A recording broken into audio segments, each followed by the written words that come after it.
In this video, we'll see how we can compute the partition function in a linear chain conditional random field.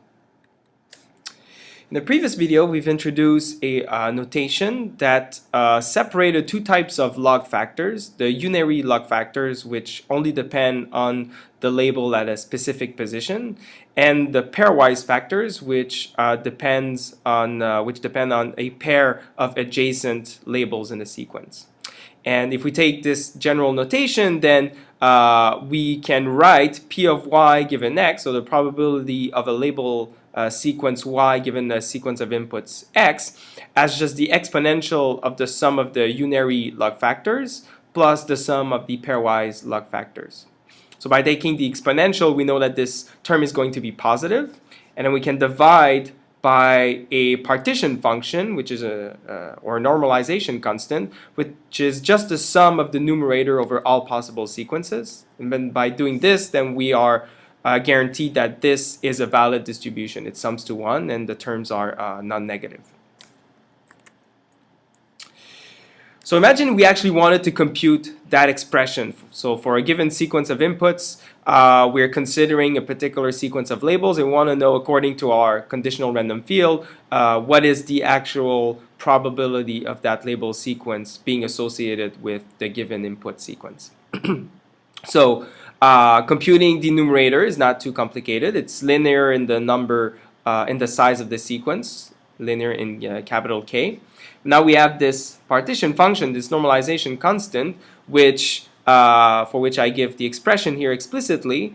It's the sum of the numerator, so that's the same as the numerator, but it's the sum over all possible value for the label at the first position, second position, up to the label at the last position. So I have a bunch of nested sums.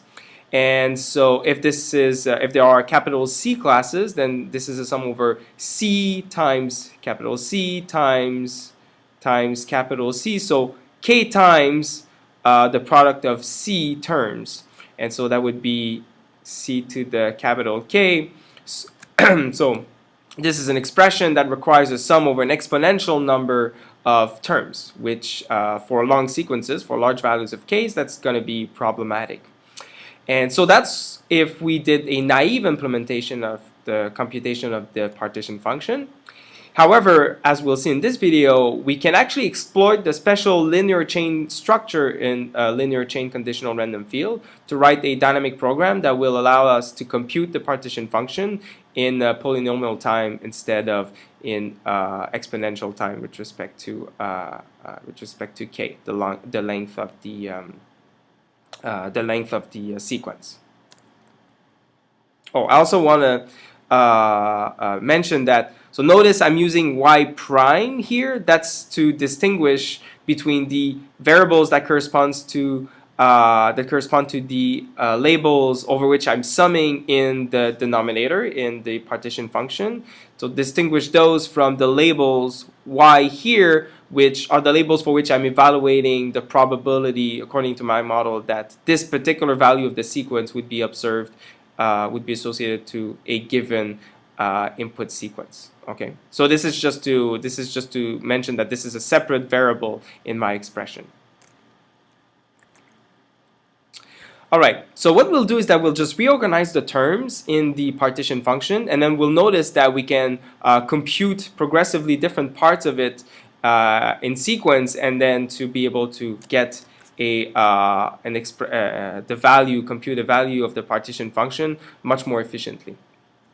So what I did here is that I just first reorganized the sequence of the labels. So I'm going to sum in the nested sums. I'm going to sum over the last label and then the previous to last label up to the second label and then the first label. So I can do this because here each of the sums are independent. They are variables and they don't depend on each other in the iterates of the summation. So I can actually change the order of these nested sums here.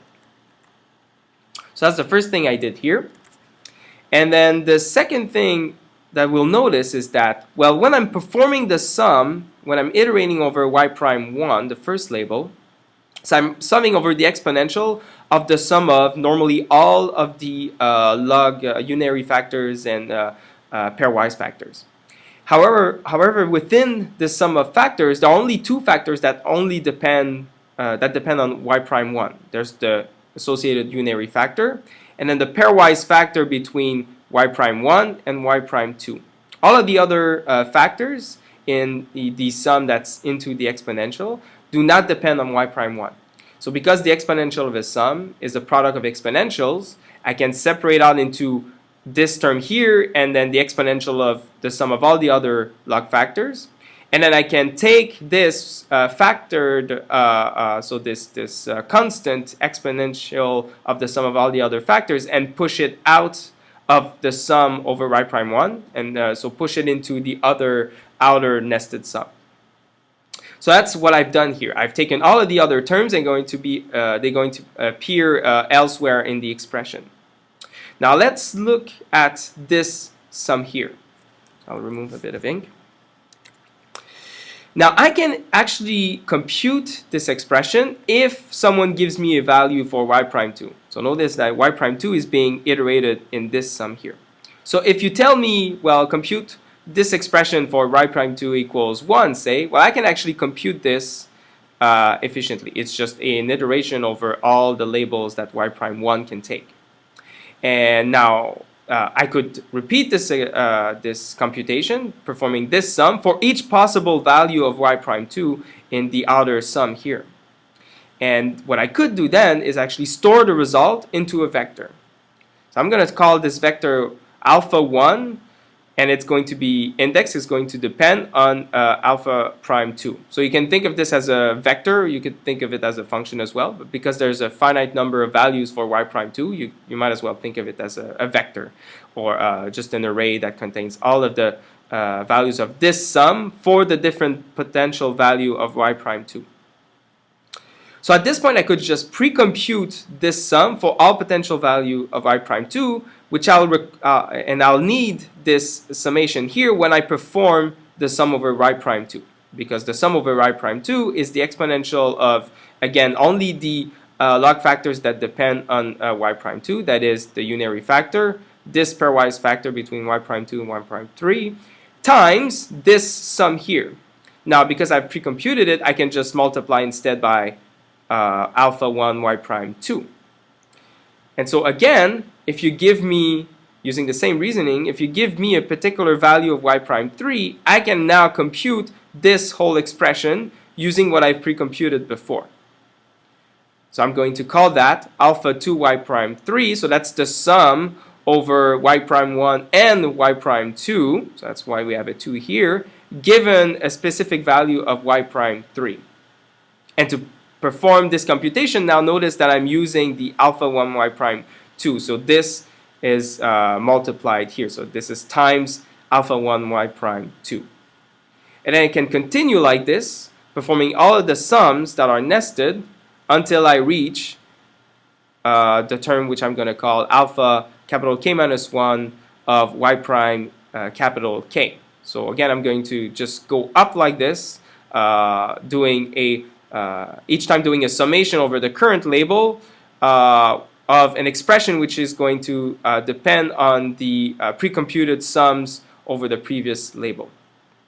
So now, once I reach this level, then I'm also ready to compute the partition function.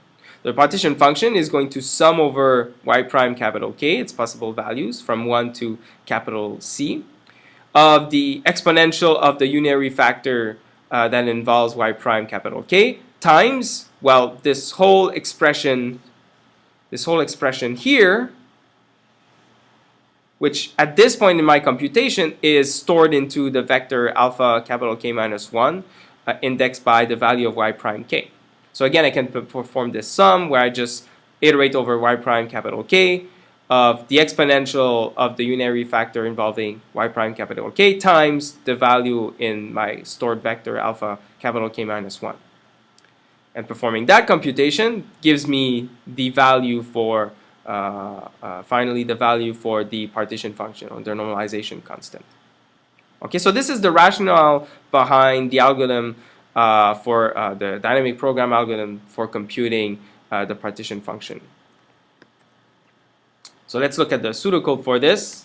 So this is exactly what I've explained, but in pseudocode.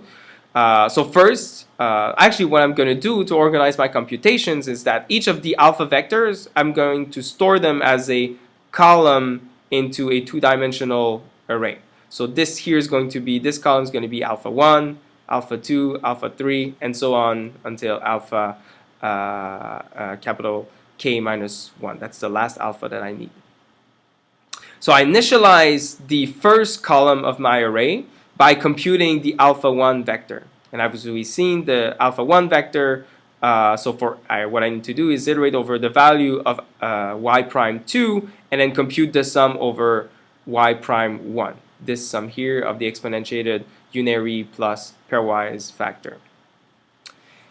So that's going to initialize the value of these elements in my array. And then for going from the second column to the last column of my array, for all values of y prime small k plus 1, that is for all elements in that column, okay, so the value of this is essentially the index of the element in the column, in the column, so it indexes the row in a specific column where the index of the column is small k. I'm going to compute that expression, so alpha k given y prime k plus 1, which is just the sum, so that performs the summation over y prime k of the exponential of the unary and pairwise factor times the alpha terms from the previous column. That corresponds to the summation over y1 up to y prime 1 up to y prime k minus 1.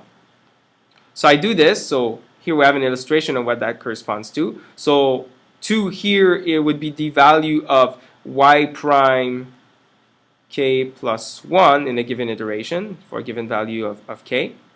And then to compute that value, well, I'll need to use the alphas, all the alphas at the previous column. So all the alpha vector k minus 1. And so this is not just a summation of these terms. These terms are then weighted by this term here, the exponential of the unary and pairwise factor that involve, in this case, involves y prime k. And so we continue like this. So now we have a procedure that goes from left to right, and that can compute each of the columns sequentially. And now ultimately, when I need to compute my normalization constant or my partition function, I just need to do the final sum over y prime capital K of the exponential of the unary factor that only involves y prime capital K times the elements in the last column here. Okay, so I'll take that term times the exponential of the unary factor of y prime capital K being equal to 1 plus the exponential of the unary factor the unary factor here for y prime capital K equals, sorry, let me say that again. So when I'm computing the normalization constant here, I'm summing over all values of y prime capital K of the exponential of the unary factor times the alpha value at the last column here. So I'm taking that value times the exponential of the unary factor for y prime K being equal to 1 plus this value here times the exponential of the unary factor at for y prime capital K equals 2 plus this value here times the exponential of the unary factor for y prime K equals 3. So this is a specific example, of course, for 3 labels, and if I had capital C labels, I'd do this over all capital C rows in that array. So notice that this whole procedure is in has a complexity of in O of capital K, this length of the sequence, times C squared, capital C squared, so the number of potential labels for each element in the label sequence. So now we have something that's actually a polynomial in the length of the sequence, as well as being polynomial in the number of classes. Okay, so this is much more manageable. This is something we can do in a reasonable amount of time.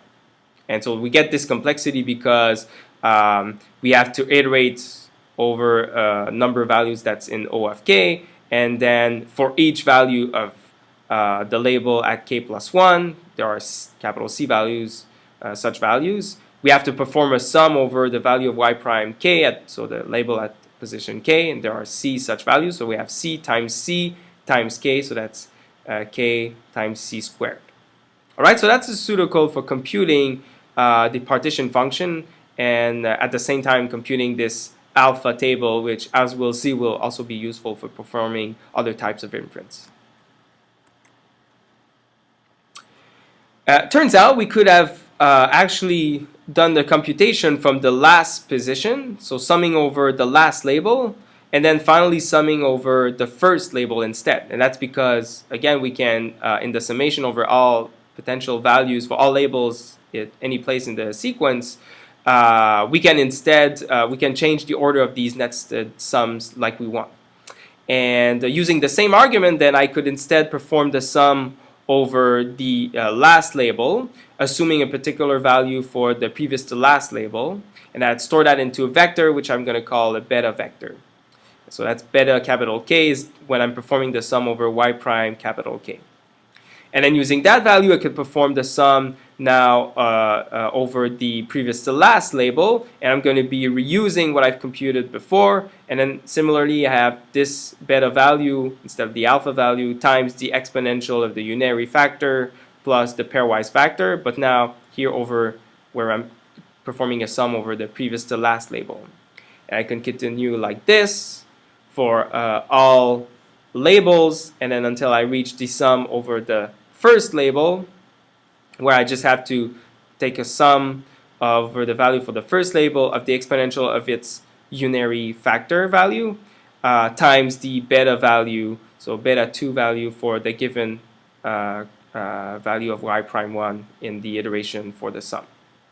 Okay, so that's just exactly the same procedure, but instead of going from the first label to the last, we're going from the last label to the first. So I'm writing down here exactly the same algorithm, but now for computing what I'm going to call the beta table. Similarly, in the beta table, each column is going to correspond to the beta vectors in the description of the algorithm in the previous slide. And so now what we'll do is that instead we'll initialize the last column. So this column here is going to be beta capital K y prime k minus 1, where y prime k minus 1 is the index of the row in that column. And so I compute it like this. That's the initial value for my table, and then I go instead from the previous to last column until the first column. So this column here is going to be beta 2. And I perform a similar computation, but instead when I'm computing the value here, instead of using as in the alpha table, the values in the previous column, I'm using the values in the what would be the next column if I'm ordering the columns like this. So whenever I'm computing this value, I'm going to take each of the value in the column to the right, multiply that by the exponential of the unary factor plus the pairwise factor, and perform the sum that I'm going to put in the array element here. So I'm going to go from right to left like this until I filled out all of the table, the beta table, and I can finally compute the partition function by summing over the first label the exponential of its unary factor times the beta value, and the beta values are taken from the first column here. Okay, so that's just an equivalent procedure for obtaining the partition function z of x. And that's actually, if you're implementing the computation of the alpha and beta tables, one way of debugging your code is to make sure that if you're computing the partition function either from the alpha table or the beta table, you actually get exactly the same value. So computing both tables is often referred to as the forward-backward algorithm for conditional random fields. So where we've seen that alpha is corresponds to a forward pass from left to right, and beta is a backward pass from right to left. It has other names, so it's sometimes referred to as the belief propagation algorithm for linear chain CRF, or the sum product algorithm for linear chain CRFs. And notice that intuitively alpha is the table that gives us what would be the value of the summation of the numerator for all the terms that involve the labels to the left of a given position, and then beta gives us the similar sum, but for the exponentiated log factors of all the labels that are to the right of the current position. And so for that reason, they're actually going to be useful for also performing other types of inferences where I want to compute marginal probabilities over the sequence, where I want to sum out all the labels that could appear to the left or the right of a given position. So we'll see that in the following videos. For now, what I want to say is that if you want to get a stable implementation of the forward-backward or the belief propagation algorithm for computing where we compute these alpha and beta tables, it's actually much better to work in log space. That is, instead of computing a table that contains the alpha or beta values, it should contain instead the log alpha and the log beta values.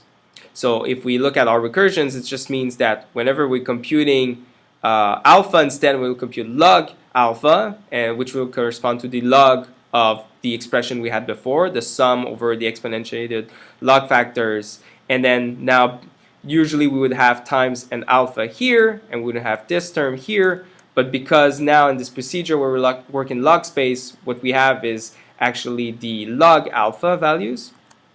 Then I can just take the log alpha and put it inside the exponentiation here, inside the exponential.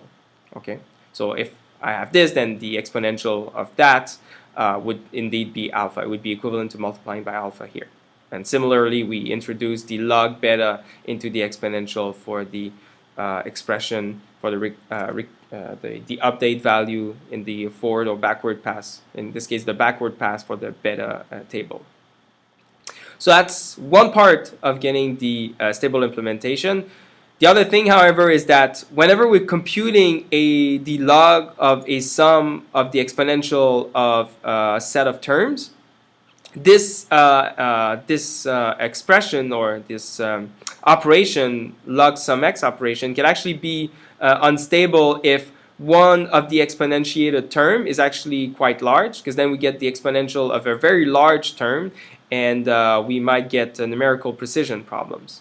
So actually a much more stable implementation of the log sum x operation over a set of values is as follows. So imagine that I'm just going to call zi each of the terms that I'm doing, over which I'm doing a log sum x operation.